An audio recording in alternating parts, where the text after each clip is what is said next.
یا داسې ریاست وي دې ته موږ ریاست وایو ویلی شو یا دا ریاست زموږ کیدی شي د پښتنو خپل عدالت جوړول پکار دي په ده باندې فکر جوړول پکار دي او دا نظریه او د دې په دې کې موږ په عملي شکل چې دې عمل ته او تفصیل ته او د فکر ته موږ تیار وو چې دلته زموږ خبرې نه اورېدل کېږي او نه دا زموږ دپاره دي او که څه هم دې پېښه وشي نو ریاست دا ګوري چې زه خپل ولس یا خپل خلک څنګه مطمئنه کړم دلته کار دا روان دی چې ریاست دا غواړي چې زه مظلوم محکوم کوم نه څنګه په دې نه خراب کړم په دې نه برباد کړم په دې جبر وکړم په دې ظلم وکړم دا وایي چې دا خو ډېره وړه خبره ده چې موږ صرف دا وطن دپاره جلونه تورو دلته دا وطن د ارمان لوني پنځم تلین دی په ما نه مخکې ملګرو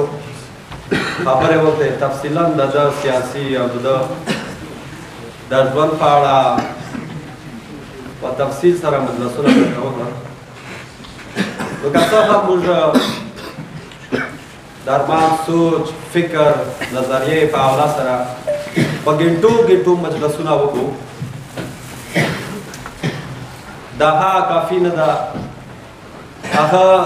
چې کوم عمل شروع کړی و چې کوم فکر د په کام کې خوار کړی و نو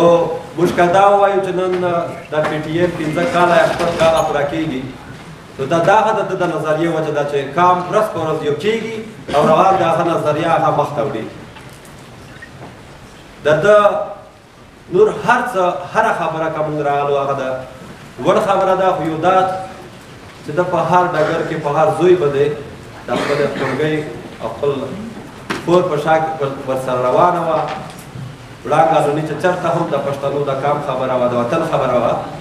ده به خپل څنګ ملګري باندې په خپل د پښتنو کام ته خپل خور هم راوړي نو دا ډېر لوی بدلون دی زموږ په خوا زموږ د پښتنو لپاره دا فکر دا سوچ جوړول ډېر غټ بدلون دی زموږ لپاره نور خو دلته مجلسونه وشول یا د کیس په حواله سره چې کوم د کیس و یا د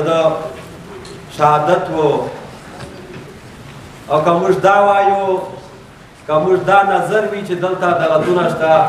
بیا هغه عدالتونه موږ پښتانو ته یا موږ د وطن دپاره دي یا به موږ دا ګټه ترې راغلو چې سبا به زموږ په فکر کې زموږ په عمل کې یا دا به د دې بچیانو دپاره څه داسې فیصلې وکړي چې د کام ته به ګټه وي هېڅ داسې توقع نه ده پکار د پښتانو خپل عدالت جوړول پکار دي په ده باندې فکر جوړول پکار دي او دا نظریه او د دې په دې کې موږ په عملي شکل چې دې عمل ته او تفصیل ته او د فکر ته موږ تیار وو چې دلته زموږ خبرې نه اورېدل کېږي او نه دا زموږ دپاره دي او که څه هم دې موږ ګورو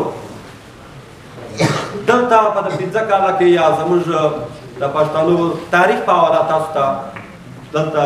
ملګري ناست دي ډېر پوهه کسان به دې پوهه وي چې په کم حالاتو کې د پښتنو مشرانو سره څنګه کارونه شوي یو دا نه چې صرف پښتنو په لنډ وخت کې که موږ صرف د بلوچ کیس راواخلو هغه خلک مېرمنې چې دوی لاړې اسلام آباد ته په کم دغه سره د ریاست ځان ورته وشو چې موږ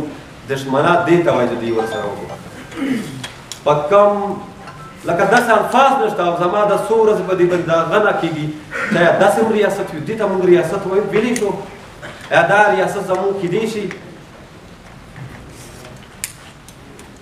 احتجاج لاره موږ ته راکړې ده دا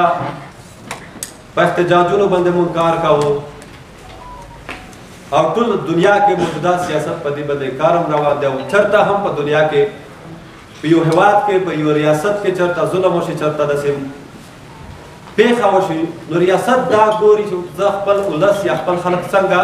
مطمئنه کړم دلته کار دا روان دی چې ریاست دا غواړي چې زه مظلوم محکوم کوم نه څنګه په دې نه خراب کړم په دې نه برباد کړم په دې جبر وکړم په دې ظلم وکړم دا صرف د پښتنو نه دا محکوم قومونه څونه هم دي که بلوچ دي او که ګلګتې دي که سیندۍ دي که نور هم کشمیری دی نو دا ظاهره خبره ده چې دا ریاست نه دی او بیا بالخصوص د پښتنو دپاره دلته ملګري زموږ په اعلی سره وایي چې مطلب زندان دی جیل دی ملنګجان صاحب یو کړی ده چې د مینې لار کې مالا تر زندان ما یادوه دا جیل دا قومي مبارزې دپاره دا ضروري شي چې موږ دا وایو چې دا خو ډېره وړه خبره ده چې موږ صرف د وطن دپاره جیلونه تورو دلته د وطن د جوړولو دپاره د خپلواکۍ د ازادۍ او د دې نړۍ لپاره د دې وطن دپاره وینه پکار ده چې موږ د وطن جوړ کړو او په داسې په مېړانه سره جوړ کړو چې نوی تاریخ موږ زموږ لټریچر موږ ته معلوم دی د پښتو